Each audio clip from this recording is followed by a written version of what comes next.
একুশে ফেব্রুয়ারি বাঙালির জাতীয় জীবনে এক গৌরবময় এবং ঐতিহ্যবাহী দিন।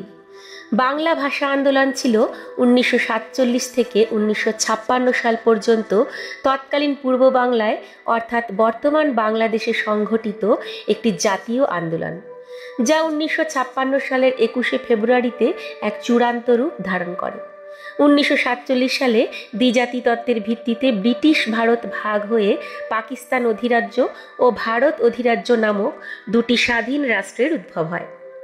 পাকিস্তানের ছিল দুটি অংশ, একটি ছিল পূর্ব বাংলা, যা 1955 সালে নতুন নাম হয় পূর্ব পাকিস্তান, ও অপরটি ছিল পশ্চিম পাকিস্তান। প্রায় 2000 কিলোমিটারের অধিক দূরত্বের ব্যবধানে অবস্থিত পাকিস্তানের দুটি অংশের মধ্যে সাংস্কৃতিক, ভৌগোলিক, ভাষাগত দিক থেকে অনেকগুলি মৌলিক পার্থক্য ছিল। 1948 সালে পাকিস্তান অধিরাজ্য সরকার পূর্ব পাকিস্তান তথা পূর্ব বাংলাকে আরবীকরণের অংশ হিসেবে ঘোষণা করে যে উর্দুই হবে পাকিস্তানের একমাত্র রাষ্ট্রভাষা। পাশাপাশি আরবি হরফে লেখা বাংলা লিখন অথবা সমগ্র পাকিস্তানের রাষ্ট্রভাষা আরবি করারও প্রস্তাব দেওয়া হয়। আবার সমগ্র পাকিস্তানের সকল ভাষা লাতিন হরফে লেখার মাধ্যমে বাংলাকে রোমানীকরণেরও প্রস্তাব দেওয়া হয়। এ সকল ঘটনার প্রেক্ষাপটে পূর্ব বাংলায় অবস্থানকারী বাংলাভাষী সাধারণ জনগণের মধ্যে গভীর ক্ষোভের জন্ম হয়।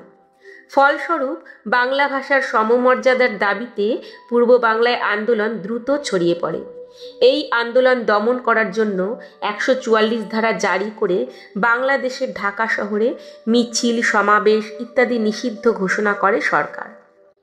1952 সালের 21 ফেব্রুয়ারি বাংলা 8ই ফাল্গুন 1358 এই আদেশ অমান্য করে ঢাকা বিশ্ববিদ্যালয়ের বহু সংখ্যক ছাত্র ও কিছু প্রগতিশীল রাজনৈতিক কর্মী মিলে বিক্ষোভ মিছিল শুরু করেন। মিছিলটি ঢাকা মেডিকেল কলেজের কাছাকাছি এলে পুলিশ আন্দোলনকারীদের ওপর গুলিবর্ষণ করে।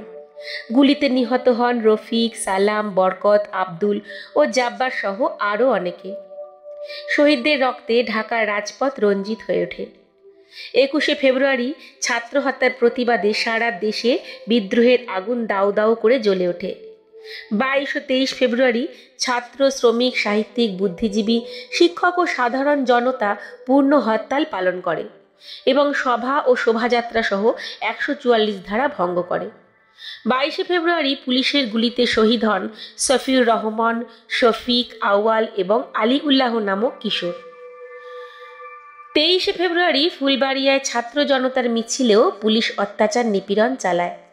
ভাষা আন্দোলনের শহীদ স্মৃতিকে অম্লান করে রাখার জন্য মেডিকেল কলেজ হোস্টেল প্রাঙ্গণে রাতারাতি ছাত্রদের দ্বারা গড়ে ওঠে শহীদ মিনার।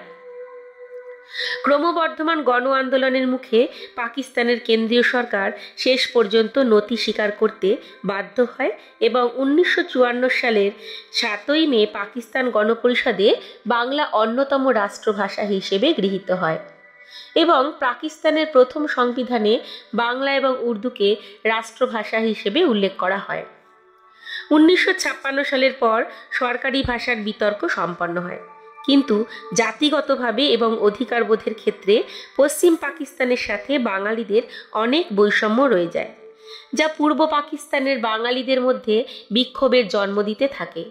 কার্যত পূর্ব পাকিস্তানের মানুষ ভাষা আন্দোলনের চেতনায় উজ্জীবিত হয়ে আরও বড় অধিকার আদায়ের জন্য গণতান্ত্রিক দাবিতে 6 দফা আন্দোলন শুরু করে।